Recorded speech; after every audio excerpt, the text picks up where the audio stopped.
how to know where the target's going to be, Yeah. this is something Jim Dalton said once, and he's never repeated it.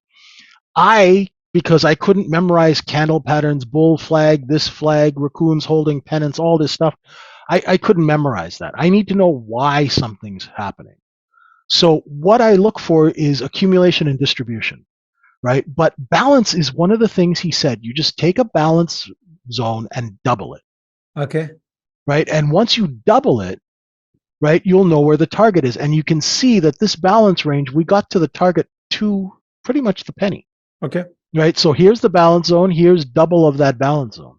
It is the simplest, most clear way of knowing where your targets are and where you get acceptance and rejection. Because, so you're looking to short, once you get to that top of this balance, you know that if the market can't break that, you're shorting this, right? Your stop, you would be that standard deviation here. So you'd be short 14, your stop would be 15, and then what you do is, once that short is initiated, you look to see if we can break 10. Now, if you're a short scalper, you can take your profits at 10. If you are a longer time frame trader, you can stay in this trade because when it comes back up, it can't get back up to your entry.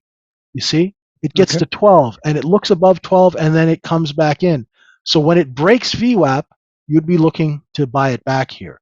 Now, if you're a longer time frame trader and you have a larger account, you can handle the swings, you can stay, because this is a 1-minute chart.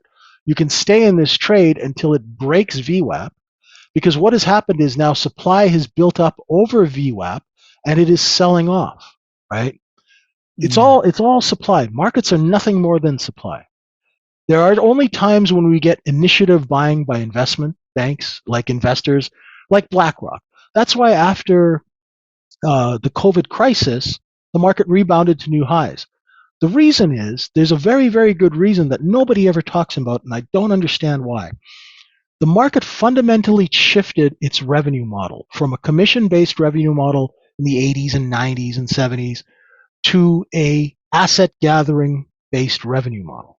Correct. So if you look at BlackRock, they have, $10 trillion under management. Correct. They own 1 billion shares of Apple, right? Okay. That stock is not traded actively every day. It's taken out of the public float and put at BlackRock, and they're holding it, as Brian Shannon said, time frames. Right. Right?